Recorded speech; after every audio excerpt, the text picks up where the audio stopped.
Media Nur Insani Bintan.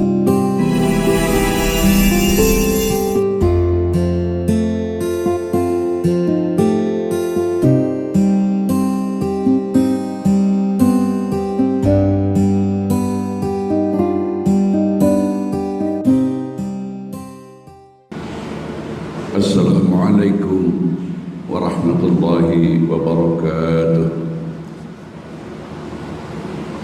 Bismillahirrahmanirrahim.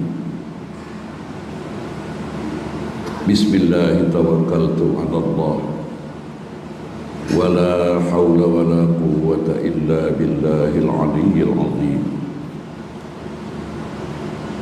Subhanallah walhamdulillah wa la ilaha illallah wallahu akbar.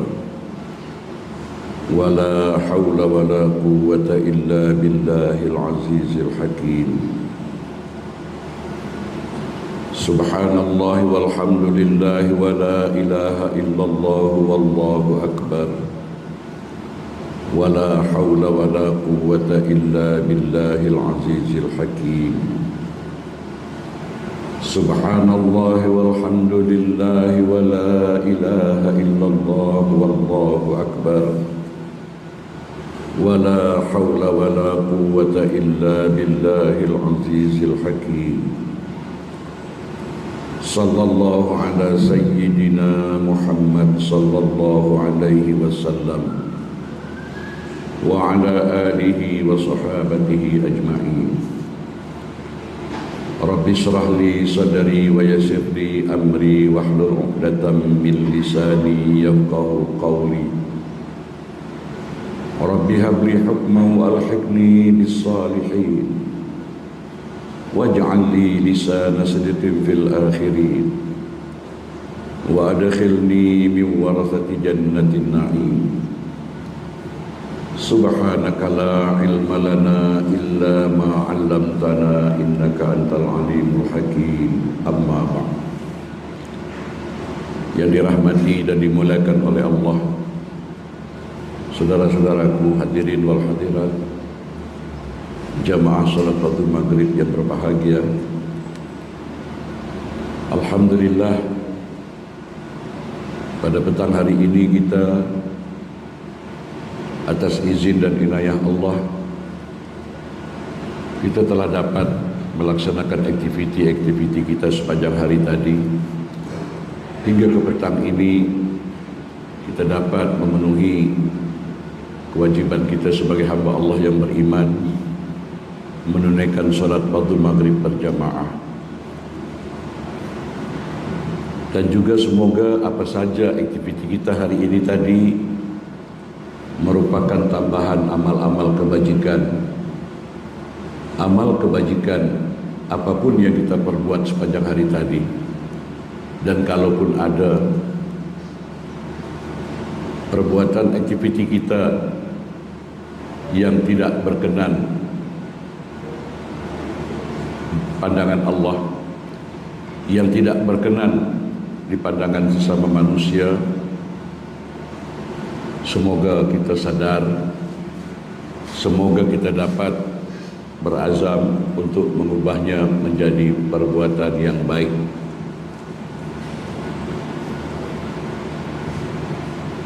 Di dalam Al-Quran maupun di dalam Al-Hadis,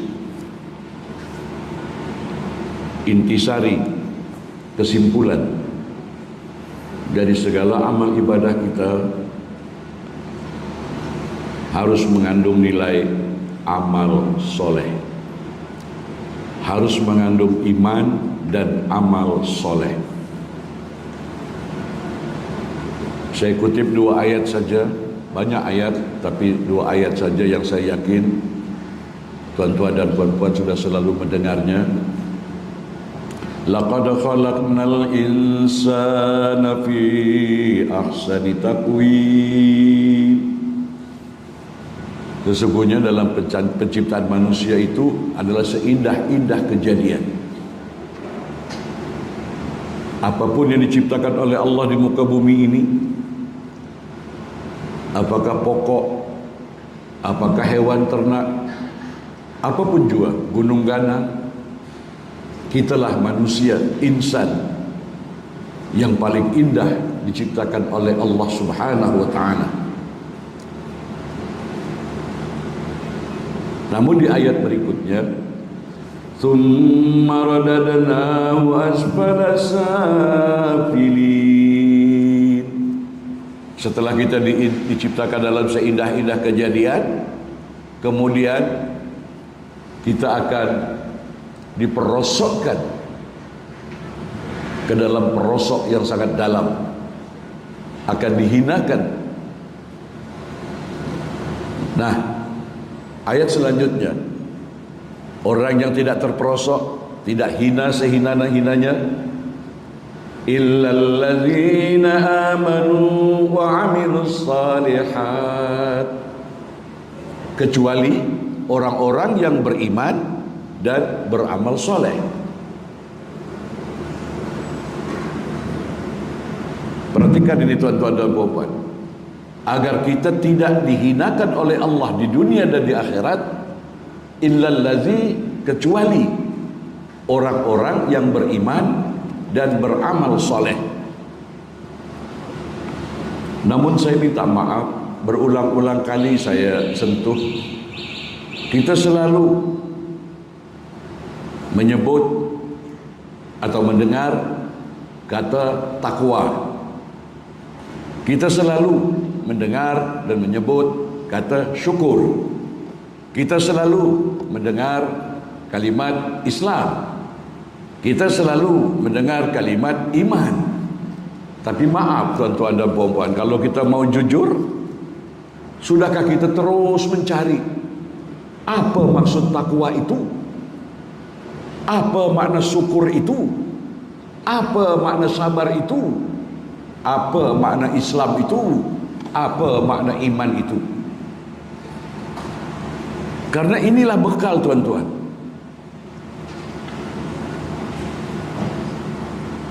Di antaranya, ini hadis yang sangat muktabar. Orang Islam itu, perhatikan ya, orang Islam itu bukan ditengok identiti dalam IC-nya. Orang beriman itu bukan ditengok dari identiti IC-nya. Tapi apa kata baginda Rasul? Baginda Rasul yang bercakap ini tuan-tuan, bukan pendapat saya. Apa dia? Mulut dan tangannya tidak menyakiti orang lain, tidak merugikan orang lain. Itu iman, itu Islam. Ya. Walaupun kita mengaku Islam, menunaikan ritual-ritual Islam, mengaku sebagai orang yang beriman, tapi komunikasi kita, lidah kita, kekuasaan yang ada di tangan kita tidak digunakan untuk kebaikan, tapi untuk kejahatan, untuk menyakiti orang, untuk menzalimi orang, maka la yu'min, kamu tidak beriman. Walaupun kita hafal rukun iman yang 6, walaupun kita ngamalkan ritual Islam begitu hebat, tapi apa? Tidak beriman kamu. Kamu malam ini tidur nyenyak, sementara jiranmu sebelah lapar, tak boleh tidur karena lapar. Jiranmu di sini bukan harus identiti muslim, siapapun dia, manusia, al-insan. Tidak beriman kamu, kalau kamu nampak ada sesuatu yang berbahaya, duri kah, apapun jua yang akan membahayakan orang lain, kau tidak singkirkan itu. Artinya tuan-tuan, jangan kita terfokus dengan satu makna, ada duri, ada batu, ada besi. Artinya kita tidak mampu menyelamatkan orang lain, sedangkan di situ berbahaya. Kita tidak mampu menyelamatkan, menghindari dari bahaya itu. No, la yu'min, tidak beriman kamu. Jadi saudara-saudaraku sekalian, begitu juga kalau tentang takwa, ya, yang saya katakan tadi tuan-tuan, itu juga Al-Quran. Itu juga Al-Quran. Maaf, macam tuan imam kita tadi, rakaat kedua, kalau kita tak tahu artinya, ya tenang, Satu hari satu juzuk baca Quran, dia tenang, tak ada rasa ketakutan. Tapi kalau kita tahu, diulangi sampai 3 kali, fawailul lil musallin. Apa dia maknanya? Celaka orang yang solat. Apakah nak masuk surga? Bahkan fawailul lil musallin. Diulangi sampai 3 kali tadi. Kenapa mereka menunaikan solat tapi berbuah kecelakaan? Di awal ayat, pendusta agama, tidak peduli dengan orang miskin, tidak peduli dengan anak yatim, kemudian solatnya riya, kemudian apa dia? Tidak mau memberi makanan yang berguna, tidak mau memberi sesuatu yang berguna. Kalau kita tahu itu, kita takut tuan-tuan, gelis, ya Allah, aku belum buat lagi ini. Macam mana ini? Kalau aku malam ini dipanggil oleh Allah. Jadi, kita baca Quran tadi, kalau kita faham maknanya, bukan kita malah bertenang hati, tapi kita malah segera, ya Allah, muhasabah, betapa banyak perintah dan laranganmu yang belum hamba lakukan, yang lewat ayat Quran yang aku baca ini. Jadi saudara-saudaraku sekalian, takwa selalu diingatkan. Kadang-kadang ada yang dengan suara datar, ittaqullah. Ada yang sampai pakai lalung, ittaqullah, ya, di atas mimbar khutbah Jumat. Tapi sudahkah kita mengukur diri, ya Allah, aku ini sudah takwa ke belum? Tunjukkan aku, ya Allah, takwa itu macam mana? Karena takwa itulah seindah-indah perhiasan di dunia dan sebaik-baik bekal untuk kehidupan akhirat. Wa tazawwadu, berbekallah kamu. Fa inna khairaz zadi taqwa. Sebaik-baik bekal bukan kita bekal kain kafan yang cantik, bukan kita berbekal kendaraan untuk angkut jenazah yang bagus, bukan bekal itu kita beli tanah pekuburan yang punya grade harga mahal. Tapi bekalmu adalah takwa. Nah, sudahkah kita cari, belajar? Apa ya Allah takwa itu? Tunjukkan. Selama ini kita takwa itu dengan aksesoris, dengan pakaian. Ya. Padahal baginda Rasulullah SAW, engkau lebih tahu tentang perkara perihal duniamu. Ya. Kita sebagai orang Melayu, awak paling paham bagaimana budaya kita orang Melayu.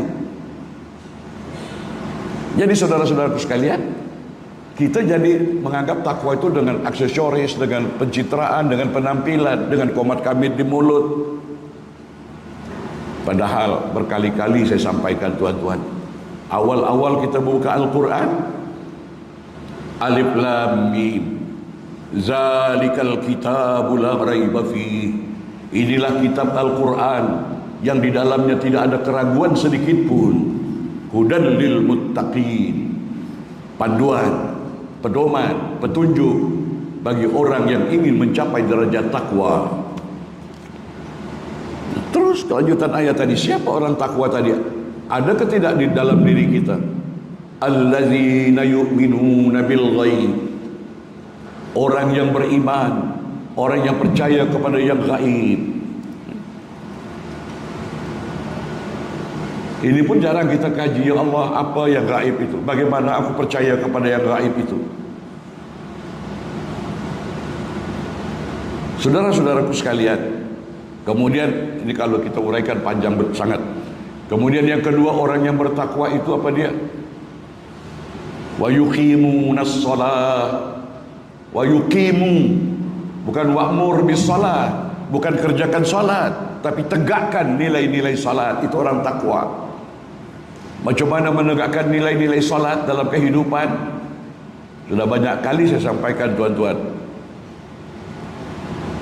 Diawali dengan berwudu.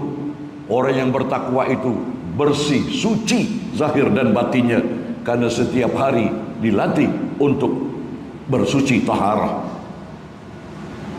Orang yang bertakwa itu on time. Karena apa? Karena baginda Rasulullah SAW mengatakan as-salatu ala waktiha. Salat yang paling dicintai oleh Allah adalah yang ditunaikan di awal waktu. Artinya apa? Karena kita dididik untuk salat awal waktu, untuk kita memperhatikan waktu-waktu salat, maka dalam kehidupan kita on time. Jangan jadi jam karet, kata orang seberang sana. Kalau time pukul 8, musyawarat pukul 8. Kalau kita berjanji lusa on time, ini orang takwa. Tapi kalau mulut komat kamit tapi dia tidak selalu tepat dengan janji, tidak on time, dia belum mencapai derajat takwa. Orang yang bertakwa itu wa mimma razaqnahum yunfiqun. Dia tidak lokek, tidak pelit, tidak kedekut. Dia pemurah. Karena sebagian rezeki yang bukan punya dia rezeki itu. Uang yang ada di dalam simpanan kita, properti yang ada punya kita, bukan punya kita itu. Allah titipkan, hai, aku titipkan kepadamu. Tapi ingat, bukan untuk kamu makan sendiri, anak istrimu, tapi untuk orang lain. Sebagian dia nafkahkan sebagian rezekinya di jalan Allah. Tapi kalau dia tak pernah bersedekah, pelit, bakhil, bahkan menghasut-hasut orang, jangan bersedekah, jangan berderma, betul ke tidak? Masya Allah, sudahlah dia tidak menafkahkan sebagian rezekinya di jalan Allah, dia jadi provokator pula, bersikap jahat pula. Ini dia tidak takwa, tuan-tuan. Kemudian apa dia? Orang yang bertakwa itu awal-awal kita buka Quran tuh. Allazina yu'minuna bima unzila ilaika wa ma unzila min qablik. Orang yang bertakwa itu adalah yang mengimani kitab-kitab yang diturunkan Al-Quran dan kitab-kitab yang diturunkan sebelumnya. Kitab yang diturunkan sebelumnya sudah kita kenal, Zabur, Taurat, Injil, Furqan, Al-Quran. Lah macam mana kita nak mengimani kalau kita tak pernah buka kitab Taurat, tak pernah kitab Zabur, apalagi Al-Quran, hanya dibuka baca Yasin saja malam Jumat. Macam mana kita nak meyakini Al-Quran? Nah, jadi tuan-tuan dan puan sekalian, itu nanti akan diminta pertanggungjawab. Man kitab, apa kitabmu? Kapan ada nasihat dari Al-Quran? Kalau bercanggah dengan hawa nafsu, kalau bercanggah dari ajaran tok gurunya, dia tak mau ikut. Padahal sudah jelas-jelas ini Quran firman Allah. Nanti kita akan dinafikan oleh Allah Subhanahu wa taala. Jadi orang yang bertakwa itu, salah satu di antaranya kalau ada nasihat dari Al-Quran, dia bergetar hatinya, wajilat qulubuhum, iman, bertambah-tambah imannya. Dia berazam, ya Allah, tolong dalam sisa hidupku ini aku dapat mengamalkan apa yang kau perintahkan melalui Al-Quran, apa yang menjadi larangan yang kau firmankan dalam Al-Quran. Itu orang takwa. Tapi kalau sudah diingatkan, ada di antaranya tuan-tuan, wa'tasimu bihablillahi jami'a wa la tafarraqu. Berpegang teguhlah kamu dengan tali Allah, jangan kamu berpecah belah. Itu perintah Al-Quran. Tapi kita tak mau dengar, karena berbeza tok guru, karena berbeza pahaman, bermusuh-musuhan, tidak bersatu padu. Padahal bukan orang sesama orang Islam saja, semua anak Adam. Wa'tasimu bihablillahi jami'a. Jangan kamu berpegang teguhlah dengan tali Allah, jangan kamu bercerai-berai. Realitinya, oleh sebab itu tuan-tuan dan puan sekalian, ulaika ala hudam mir'a. Dia percaya kepada hari kemudian, yakin seyakin-yakinnya bahwa habis kita episod di dunia ini akan ada pertanggungjawaban, lakonan-lakonan yang selama hidup di dunia ini yang kita pentaskan di atas panggung sandiwara dunia. Yang bohong akan nampak, yang jujur akan nampak di pengadilan Allah nanti kelak. Yang batil akan nampak, yang hak akan nampak di mahkamah pengadilan Allah kelak. Al yauma nakhtimu ala afwahihim wa tukallimuna aydihim wa tashhadu arjuluhum bima kanu yaksibun. Pada hari itu akan dikunci di mulut yang akan menjawab Yang akan menjadi saksi adalah anggota tubuhmu tentang apa-apa yang kamu tidak percaya ketika hidup di dunia itu. Yang kamu dustakan maksudnya kamu tidak percaya, iya ke tidak. Ya.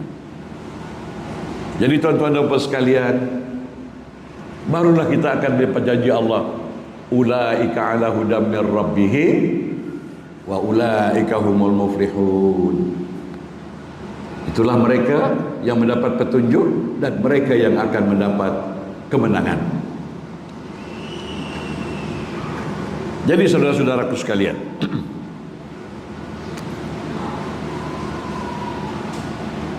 iman, amal soleh itu yang menyelamatkan kita. Tetapi macam mana kita untuk menjadi insan yang beriman? Apa langkah-langkah kita untuk menjadi orang yang beriman? Amal soleh yang macam mana yang dapat menyelamatkan kita? Kemudian ayat yang kedua, yang saya yakin tuan-tuan dan puan sudah selalu mendengar, wal 'ashr innal insana lafi khusr. Demi masa, demi masa itu Allah bersumpah tuan-tuan. Allah banyak sekali bersumpah tentang masa. Wal 'ashr, demi masa. Wal lail, demi malam hari. Wan nahar, demi waktu siang hari. Was subhi, demi waktu subuh. Wal fajri, demi waktu fajar. Wad duha, demi waktu duha. Nah, dalam surah Al-'Ashr, wal 'ashr, demi masa. Saya menemukan lagi tuan-tuan, walaupun saya belajar dari budak-budak dulu maknanya demi masa, tapi setelah kita berkembang dapat maklumat, jangan kita tutup dulu pintu hati kita. Kita terima, welcome. Apa dia? Demi masa itu, wal 'ashri, today is yesterday and tomorrow is today. Jadi saudara-saudaraku sekalian, dalam ayat yang lain ada sekelompok manusia tergapai-gapai dalam neraka, minta hidup balik ke dunia. Apa maksudnya? Dia mohon, balikkan lagi aku ke dunia. Aku nak melakukan amal soleh yang berbeza dengan yang pernah aku lakukan selama hidup dulu. Artinya tuan-tuan dan puan sekalian, orang yang mengalami kerugian tadi, dia sudah berbuat tapi tidak berhasil apa-apa, zero. Mari kita koreksi. Amalan-amalan kita selama ini sudahkah menghasilkan? Jangan sampai rugi. Kita sudah menghayal seolah-olah nanti kita akan masuk surga, ya. Seolah-olah kelompok kita yang paling benar. Jadi tuan-tuan dan puan sekalian, nah, balik kepada amal soleh tadi, agar manusia tadi tidak rugi, illallazina amanu wa amilus solihat, kecuali orang-orang yang beriman dan beramal soleh. Maka betapa urgennya, pentingnya iman ini, amal soleh ini. Maka masih ada kesempatan hidup ini kita mencari apa itu iman. Apakah aku ini sudah beriman? Apakah amal soleh yang kau kehendaki ya Allah supaya aku tidak rugi? Beri aku kekuatan setelah aku dapat petunjuk ini amal soleh. Tapi kita maaf, terlalu sempit menterjemahkan amal soleh,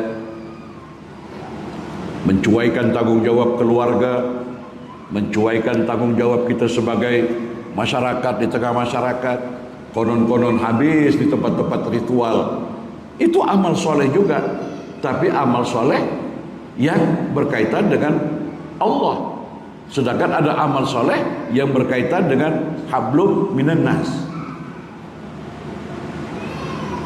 Sampai ada dalam hadis qudsi, tuan-tuan, maaf ya, hadis qudsi menerangkan ada orang yang sepanjang hari penat, letih, lelah karena mencari nafkah yang halal untuk anak istrinya. Kemudian dia tak sempat menunaikan tahajud malam karena dia terlalu letih. Allah bangga, aku bangga dengan hambaku ini. Di siang hari dia penat lelah, untuk bertanggung jawab menafkahi anak istrinya, berusaha mencari rezeki yang halal sehingga dia keletihan, dia tidak sempat bertahajud. Ini dicintai oleh Allah daripada yang bermalam-malam menghayal untuk dirinya sendiri. Tapi kewajiban dan tanggung jawabnya untuk ahli keluarga, jiran, tetangga, bangsa dan negaranya dia cuaikan. Ini ego, dia mementingkan dirinya sendiri. Saya dulu waktu saya masih sekolah dulu sempat buat suatu diskus. Maaf ya tuan-tuan kalau tak sependapat, saya minta maaf.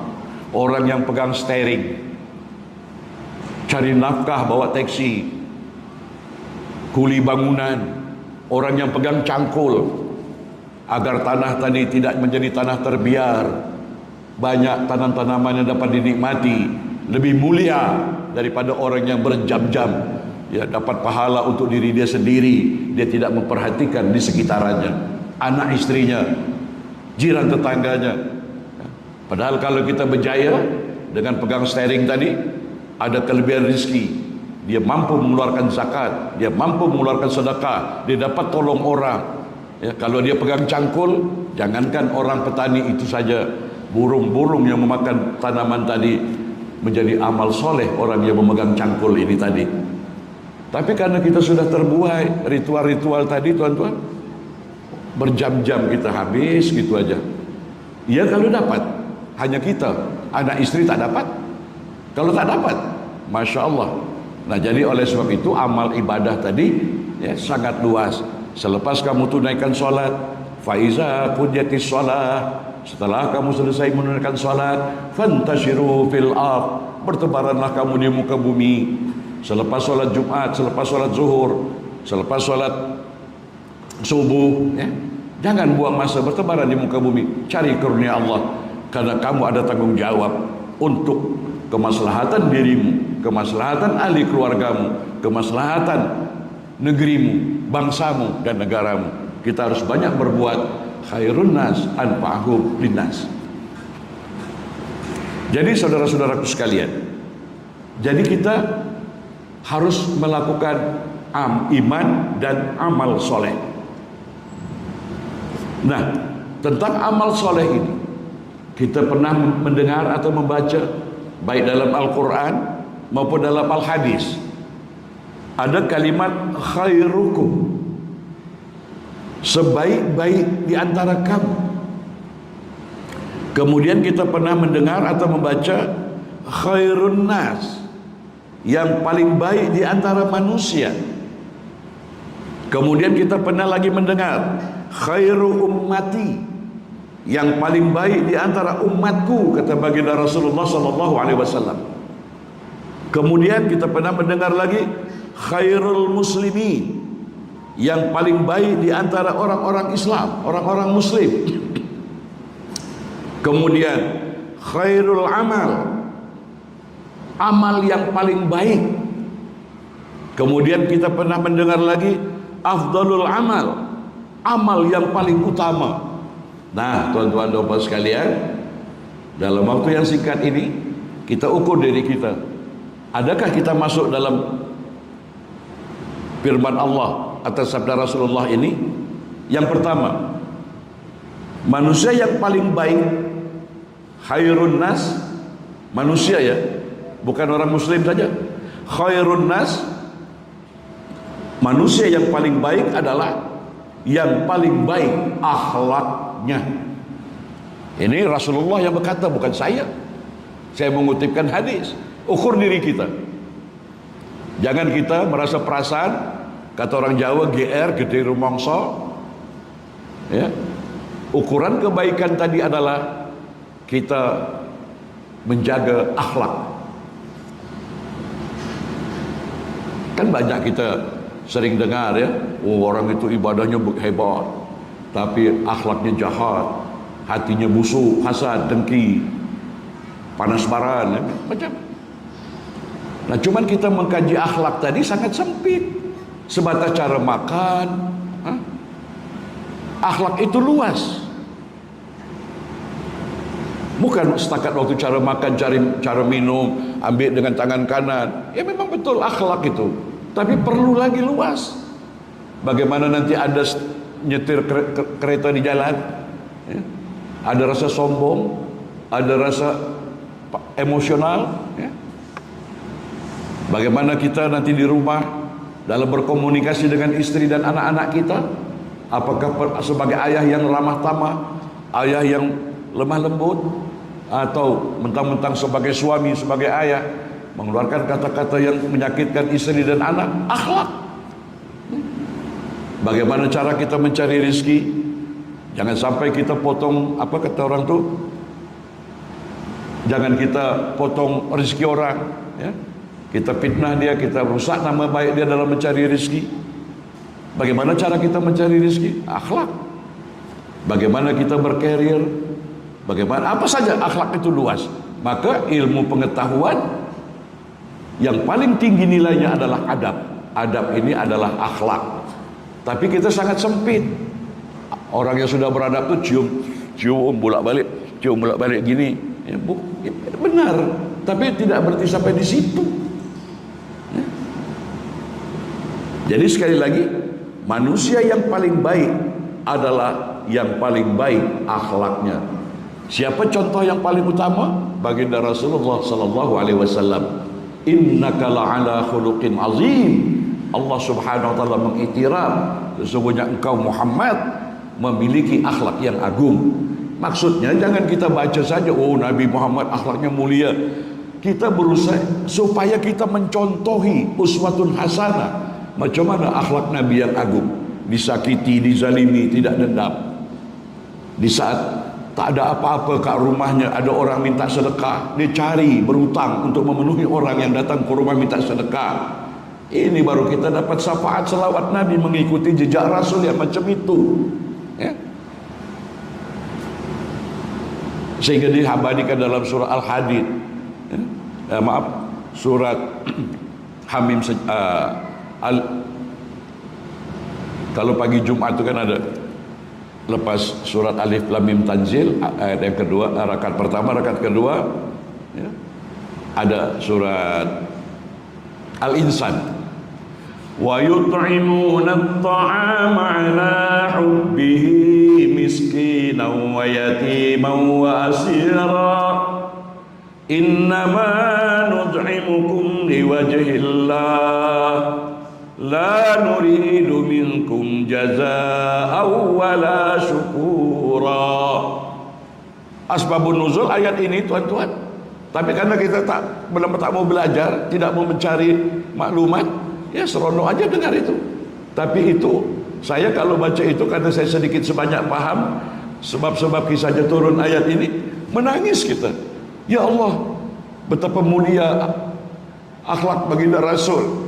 Semoga aku juga mendapat kesempatan, ya Allah, akan mengikuti akhlaknya Nabi. Apa dia? Tuan-tuan, Nabi sedang duduk pagi hari, sedang temenung. Apa yang dimenungkan? Dapur tak berasap, tak ada yang nak dimasak. Roti tak ada, beras tak ada, tepung tak ada. Tiba-tiba datang kelompok orang miskin nak minta bantuan. Datang kelompok anak yatim nak minta bantuan. Ketika itu kalau baginda Rasulullah SAW bercakap, oh sorry ya, saya sendiri lagi ada problem tahu. Selesai kan? Oke, pergi ya, saya lagi susah. Tapi tidak. Nah, selawat yang begini akan mendapat syafaat. Macam mana? Baginda Rasulullah SAW suruh orang-orang ini duduk tunggu kat rumah. Baginda lari ke rumah sahabat Utsman bin Affan radhiyallahu an, pergi ke rumah Abdurrahman bin Auf, Sayyidina Abu Bakar As-Siddiq radhiyallahu an. Apa dia? Berutang Nabi untuk memenuhi hajat orang yang datang ke rumah ini. Jejak yang macam ini harus kita ikuti, barulah kita mendapat syafaat. Kalau cuma dengan dengung begitu saja, sementara contoh-contoh yang telah uswatun hasanah dicontohkan Nabi jauh panggang dari api. Kata Nabi, enak betul kamu, banyak dosa, banyak maksiat bersandar dengan aku, sedangkan apa yang aku contohkan, kan itu ayat Quran. Laqad kana lakum fi Rasulillahi uswatun hasanah. Di dalam diri Rasulullah itu terdapat suri tauladan yang baik bagi kamu untuk kamu ikuti.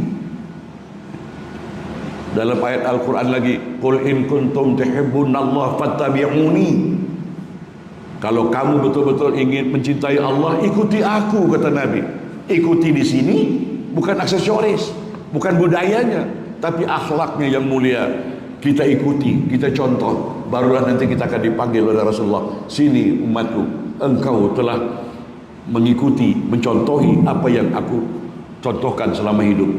Bagaimana Rasulullah SAW dalam berdakwah, bagaimana Rasulullah SAW terhadap istri-istrinya, bagaimana Rasulullah berniaga. Ini yang harus kita contohi. Jadi saudara-saudaraku sekalian, yang kedua, manusia yang paling baik adalah yang paling banyak membaca dan memahami agama Allah.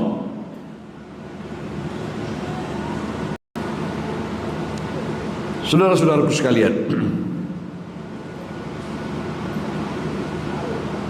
yang paling takwa kepada Allah, yang paling banyak melakukan amar ma'ruf dan paling suka menyambung tali persaudaraan. Amar ma'ruf nahi mungkar pun sudah disalah terjemahkan. Tunjuk perasaan ke sana sini, ya. Tengah bulan puasa ada kedai buka di porak-porandakan. Nasib baik kita sini tak ada. Kalau di sana yang konon-konon Islami, ya, menyakiti orang-orang yang susah, orang sedang mencari nafkah, masa mestinya kita menghormati orang yang tak berpuasa, bukan kita yang gila hormat. Hormati orang yang berpuasa. Orang mencari nafkah dari situ, cari makan, tiba-tiba diobrak-abrik, ya, konon-konon gila hormat, minta hormati orang yang puasa, sedangkan Allah Subhanahu wa taala memberi keringanan orang yang sedang sakit, orang musafir, ya. Justru yang kita prihatin, yang bangga-bangga konon-konon mayoriti Islam, tapi dia silap di dalam menerapkannya itu. Jadi saudara-saudaraku sekalian, menegakkan amar ma'ruf nahi mungkar maksudnya tegakkan undang-undang. Jangan pilih kasih, ya, orang kenamaan ke, orang rakyat biasa ke. Kalau dia salah, tegakkan hukum undang-undang. Itu maknanya amar ma'ruf nahi mungkar. Bukan, alhamdulillah kita bersyukur kat Singapura ni tertib. Kalau di tempat lain, ya Allah, di jalan orang jam, orang nak berangkat kerja terlambat, kan unjuk perasaan, terpekik-pekik, dan malangnya nama Allah disebut-sebut. Takbir, takbir. Ya Allah, Allah kan menuntut orang ini. Kenapa kau berbuat tercela macam begitu? Membawa-bawa, menyebut-nyebut namaku. Jadi saudara-saudaraku sekalian, banyak kita salah anunya. Jadi amar ma'ruf nahi mungkar itu kita takut kan nak berbuat keji dan mungkar, karena resiko undang-undang sudah menunggu. Kalau kita berbuat kesalahan, ini pasalnya, ini undang-undangnya, hukumannya sekian tahun. Jadi kita takut. Tapi kalau undang-undangnya tidak ditegakkan, kasih duit, beres pak, beres pak, beres pak, ya macam mana? Merajalela lah nahi mungkar. Ya, tak takut corruption, tak takut kacau bini orang, tak takut melanggar di jalan raya sembrono, karena dia tak takut, karena undang-undang tadi tidak ditegakkan dengan keras. Jadi saudara-saudaraku sekalian, luas ya cara kita berpikir. Bukan keji dan mungkar itu kedai makan di bulan puasa, ya, naik klub saja, tempat karaoke saja, bukan itu saja. Kadang-kadang dalam rumah kita sendiri ada keji dan mungkar yang berlaku, lewat perangai suami yang jahat dengan istri, lewat ketidakjujuran istri dengan suami misalnya, lewat anak-anak yang membangkang. Itu kan keji dan mungkar. Tapi kita terlalu sempit. Dan yang paling sedih, karena saya mengalami, tuan-tuan, ini saya cerita, ingat, kita nak berangkat, nak naik kendaraan, hanya 5 batu saja. Gara-gara ini demon, ya, jalan macet, orang yang berniaga terganggu, bahkan ada aksiden, menonjol-nonjolkan Islamnya.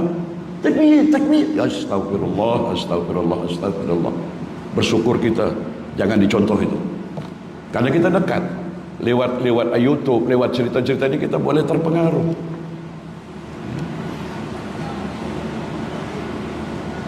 saya memukul seseorang saja, ya. Tapi namanya saya sebut-sebut, tentu yang bersangkutan, Ustaz, kalau nak pukul dia, pukul, tapi jangan nama-nama saya disebut, ya kan gitu. Ini mengganggu di jalan, merusak ini itu, nama Allah disebut, takbir, takbir, takbir. Kadang-kadang pidato politik untuk cakap bohong, takbir, ya. Memalukan, nama Tuhan dibawa-bawa. Ingat, Tuhan akan menuntut itu nanti. Kenapa namaku kau sebut-sebut dengan kebohongan dan lain sebagainya.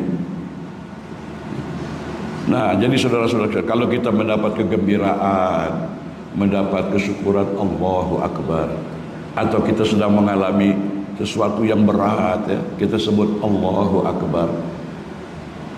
Engkau yang maha besar, ya Allah.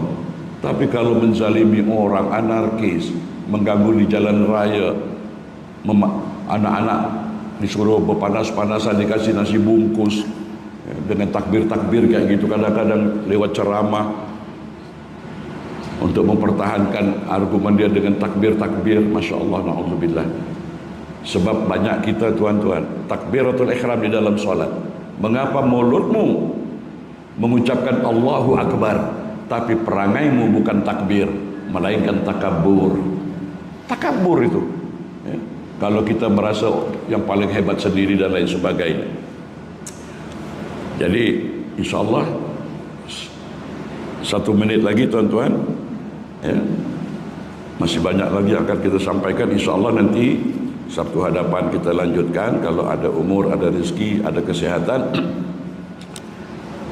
Manusia yang paling baik ialah manusia yang paling banyak manfaatnya kepada sesama manusia. Sudah berulang kali, khairun nas anfa'ahum linnas. Semoga kita dalam sisa hidup ini menjadi orang yang baik, dengan iman yang benar, melakukan amal-amal kebajikan, dimudahkan oleh Allah Subhanahu wa taala. Dan semoga malam ini malam yang penuh berkah, doa-doa kita yang belum terkabul, hajat-hajat kita yang belum terkabul, dengan doa malam nanti akan dikabulkan oleh Allah. Semoga rumah tangga kita tenteram, aman dan damai. Negeri kita Singapura ini juga dalam keadaan aman dan damai, dan masyarakat yang berbilang kaum terjadi kedamaian, hidup harmoni, saling hormat menghormati. Cintailah kedamaian, tebarkanlah cinta dan kasih sayang, agar Allah merasa gembira, ridha. Tengok anak Adam aku ciptakan di muka bumi, terjalin rasa silaturahim, cinta dan kasih sayang sesuai dengan nama Allah. Bismillahirrahmanirrahim. Sekian, wassalamualaikum warahmatullahi wabarakatuh.